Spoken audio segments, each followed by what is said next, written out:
Então, já vamos aqui para o último episódio deste primeiro ciclo de podcast do Go Offline. Esperemos que não seja o último. Com certeza não será. Olá, Ivone, uma vez mais. Este título deste episódio chama-se Ó Mãe Mais Um Bocadinho. Este título surgiu porque o meu filho Vasco, que tem 3 anos, e quando está a ver qualquer coisa no iPad ou na televisão, faz sempre este pedido. Acho que como todas as mães ouvem esta frase não sei quantas vezes por dia, que é ó mãe, só mais um bocadinho. E quando eu lhe respondo assim, Vasco, então quanto tempo?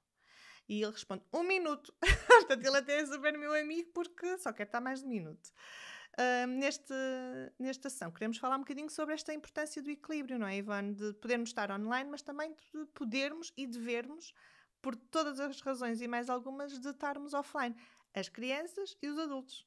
Tal e qual. E este equilíbrio entre o online e o offline é extremamente importante. A percepção do tempo não é muito fácil, nem para nós, adultos, quanto mais para uma criança. Portanto, mais uma vez, se nós não tivermos regras e limites conversados, negociados... Conscientes. Exatamente, e bem acordados e bem cientes do que é que estamos aqui a falar. E parece que quando estamos a falar de regras e limites, as pessoas pensam logo, aqui um grande contrato e agora temos... Sim, eu própria disse isso à Ivone quando estávamos a conversar. Isto parece-me artificial. Ou... Cada família vai ter as suas regras para gerir a tecnologia. Nós não podemos pedir a uma família que acabou de emigrar para Portugal e que tem todos os seus entes queridos no outro país que não esteja mais tempo online. Faz parte, porque é efetivo, é a relação que se quer manter. Isso é muito importante para o desenvolvimento das crianças. Claro. Que hajam relações boas, não é? Sim. E de proximidade. E que as pessoas tenham pessoas, que os miúdos tenham pessoas importantes na vida deles. Claro. Agora, a percepção do tempo tem que ser falada, porque as crianças não têm a percepção do tempo como nós temos. E Sim. se fizermos uma experiência todos de pôr o telefone na mão e dizermos vamos 5 minutos aqui a uma rede social, não são 5 minutos, é muito mais, nós perdemos a noção do tempo. E mesmo no trabalho, as empresas contactam com esta dificuldade, que é os funcionários, os colaboradores, perderem muito tempo e porque o foco, nós estamos a fazer uma atividade qualquer no computador, estamos a escrever um texto ou estamos a responder a um e-mail. E se aquele e-mail, por alguma razão, surge alguma questão, vou só ver uma notícia, ou vou só pegar no telemóvel. Existe sempre este impulso de distração, de irmos à tecnologia. E, portanto, estes minutinhos todos somados ao longo de um dia são muito significativos. São mesmo muito significativos. E nós facilmente perdemos a noção do tempo. Se não tivermos esta consciência de que aquilo que fazemos online é prazeroso e que nos pode arrastar mais tempo e de repente aqueles 5 minutos que eu dizia de ir à rede social já passou 1 hora. Isto é fácil de acontecer. Sim.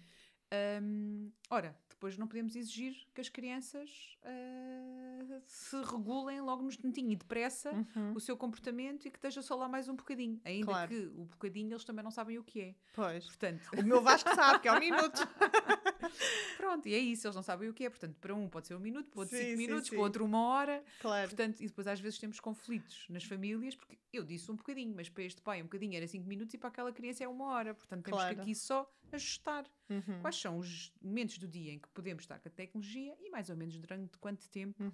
Ajuda muito, e acho que aí o Vasco até é bastante esperto, ajuda muito combinarmos com eles, avisá-los antes do término, não é? Sim. Do nosso contrato, antes de chegarmos lá e tirarmos o iPad. Exatamente. E de repente... Isso não devemos fazer. Ajudar, olha, falta-te realmente o teu minuto. Sim, exatamente. Eu depois venho aqui e ajudo-te a desligar. Então, quando eles são mais pequenos... É preciso mesmo esta ajuda, não é? Esta ajuda na autorregulação. E temos de lhe dar as alternativas, porque, de facto, as crianças precisam de tempo para fazerem exercício físico, ou não digo um desporto, mas uma atividade física, uma caminhada, uma volta de bicicleta, qualquer coisa que as obrigue a mexer, não é? Porque um corpo ativo dá um cérebro ativo e eles precisam mesmo deste impulso de se mexerem, de dançarem, de terem uma atividade física, de estarem simplesmente sem fazer nada, que os pais têm muito medo das crianças que estão sem fazer. Ele agora não tem nada para fazer. Mas isso é muito importante. Claro. Aí há 2 coisas. No estudo da Trofa percebemos que aqueles que estão mais dependentes, os jovens que estão mais dependentes da tecnologia, são aqueles que deixaram de fazer atividade física e atividades lúdicas. Portanto, preferiram estar na tecnologia do que, portanto, atenção a estes jovens que chegam lá à casa e dizem, já não quero ir ao futebol, já não quero ir a esta atividade ou outra, ou já não quero... Pronto, atenção, que é importante. É importante que eles tenham atividade física. Atividade física é igual à saúde. E eles precisam disso. Precisam de aprender coisas na tecnologia, que têm suas potencialidades, mas também precisam de estar fora e de fazer exercício físico e de socializar. E depois, a outra questão é, podemos pensar, sim, mas eles também não estão mal com a tecnologia aí no quarto. E há muito esta ideia de que eles até estão a aprender e que têm esta potencialidade. Sim, os pais têm muita reserva de não vou incomodar, porque ele está ali a estudar. Está a estudar, ou todos os colegas da idade dele. Claro que nós temos de fazer um parênteses, nós agora estamos numa época de pandemia e as coisas têm de funcionar de forma condicionada, mas numa altura normal... eles têm mesmo de estar ao ar livre, têm de sentir os cheiros, têm de sentir... Mas é muito engraçado que no estudo que fizemos na trofa... Foi pré-pandémico. Exatamente, mas eles até nos diziam que tiravam horas às coisas da vida deles para estar online. E uma das coisas é estudar. Era estudar, era dormir... Exatamente, mas estudar, exato. Eles estão online, mas não é para estudar. Não. É novidade, pais. Claro. Não, e nós temos... Por exemplo, eu tenho uma miúda que acompanho que a mãe tem muita esta coisa de ela estar no quarto, está, não vai incomodar, e então a mãe anda a fazer as coisas de casa, e a verdade é que elas as duas vivem sozinhas, mas não conseguem estar juntas um fim de semana, porque a mãe está numas atividades, ela está noutras e não há mão nenhum por uma criança ou um jovem a ajudar a fazer coisas de casa, a cozinhar, a estender uma roupa e a aproveitar estes momentos. Não é preciso serem momentos formais, basta momentos do dia-a-dia, de partilha, de falarem nas histórias da vida uns dos outros, que isso é que vai dar significado. Claro, a partilha é essencial. Sim. E até porque não utilizar a tecnologia nessa partilha. Se calhar temos mães que cozinham muito bem, mas que queriam fazer um bolo mais especial ou uma comida mais arrojada, não é? Sim, e pedir ao filho para ir ver os tutoriais. Exato, podem ir lá. Eles sabem. Sim. Vai lá pesquisar, que a mãe vai fazer, tem mais aqui umas batatas doces, será que eu não posso fazer um bolo de batata doce? Por exemplo. Há aqui outra questão, que já que estamos a falar na alimentação, e que também percebemos no estudo, que tem a ver com o facto daqueles que estão mais dependentes da tecnologia são aqueles que também fazem snacks ao computador, ou ao tablet, ou com o telemóvel, e que evitam mais as refeições em família, que deixam de almoçar ou de jantar, sobretudo ao fim de semana com a família. Mas a família também está a permitir isto. Sim. Portanto, há aqui esta questão. Estamos numa refeição, deixamos a tecnologia mais de lado. E eles não têm que ir para o quarto comer, não têm que ir para o quarto comer à frente da tecnologia. Estamos a associar dois prazeres, que é estar na tecnologia e estar a comer, e algum fica sem muita atenção, não é? Porque o que vai acontecer é que eles vão levar snacks rápidos para o pé deles e que não são nada saudáveis. Sim, portanto, são as batatas fritas, são as bolachinhas. Sim. E às tantas lá foi um pacote, não é? Claro, porque nem vêm nem tão conscientes, mas os pais têm de fomentar este equilíbrio, e de forma consciente e de forma ativa e de forma intencional, e começando por mudar a eles próprios, não é? Porque na terapia familiar existe este paradoxo que é: as famílias querem que alguma coisa mude, mas sem mudar nada. Não é? Que é assim, eu quero que o meu filho deixe de estar tanto tempo ao telemóvel, mas não quero ter o trabalho, por assim dizer, de que isso vai envolver que eu esteja mais presente, vai envolver que eu se calhar seja um modelo mais positivo, vai envolver a que tenhamos os dois, se calhar uma cozinha não se vai arrumar em 5 minutos, porque também num instante arruma, mas com um filho se calhar vai demorar 15 ou 20 e vão-se partir uns pratos e uns copos, mas faz parte do processo. Claro. Portanto, as famílias têm de, intencionalmente, a criar espaço dentro das suas rotinas e perceberem que a tecnologia é ótima, faz muito bem, tem o seu tempo, mas que eles precisam de tempo no real. E nesta questão do tempo, ainda temos o outro aspecto, que é o time out, que eles estão cada vez mais... Claro, é exatamente isso, é terem time out da tecnologia. Claro. Eles cada vez estão mais habituados a estar, que saem da escola, continuam todos em contacto uns com os outros, e muitas vezes geram-se conflitos, resolvem-se conflitos, e no dia a seguir já passou, parece que 40 dias e só passaram 12 horas. Portanto, eles continuam sempre em contacto. É muito importante o time-out da tecnologia, que os pais não tenham receio de incutir esse time-out. Ficam aborrecidos.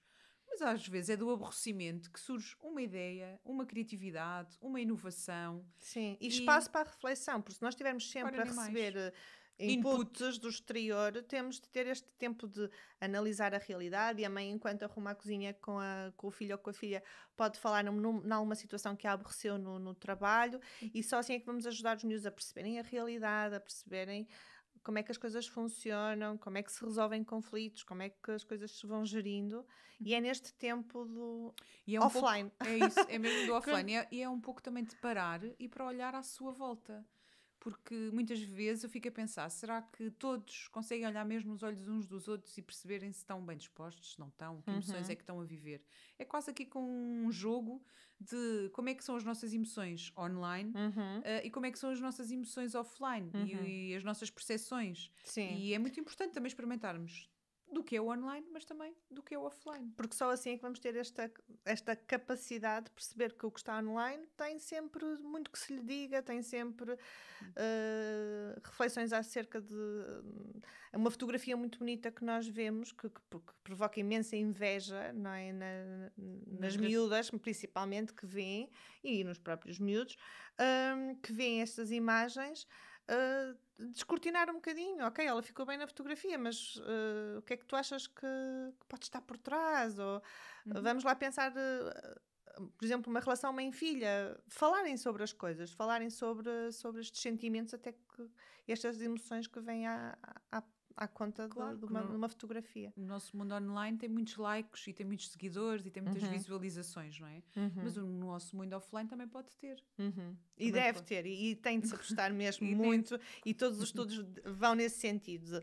Vamos apostar no offline, vamos apostar no real, nas relações reais, nas relações, na interação humana e ainda real. Por cima, a pandemia, não é? Brindem-se parentes, tanto nos fez refletir sobre isso e que essa reflexão não fique em saco roto, não é? Sim, sim. Nós valorizemos também o mundo offline, o abraço, o toque, os cheiros, o beijinho. Exatamente. Ivone, muito obrigada. Obrigada eu. Obrigada a todos que estiveram aqui aí desse lado e que foram deixando os vossos gostos e que foram deixando os vossos comentários. Vou dizer mais uma vez que o Go Offline é um projeto da ASAS, vencedor do Prémio ao Valor Social, financiado pela Fundação CEPSA, e tem como missão desafiar-nos a todos a pensar a relação que cada um mantém com o online e o seu impacto na vida familiar, pessoal, profissional e escolar. Convido todos a visitarem a ASAS, os seus projetos, a conhecerem-nos, a conhecer a nossa equipa, o que fazemos, onde estamos, através dos links que poderão encontrar na descrição. Obrigada a todos.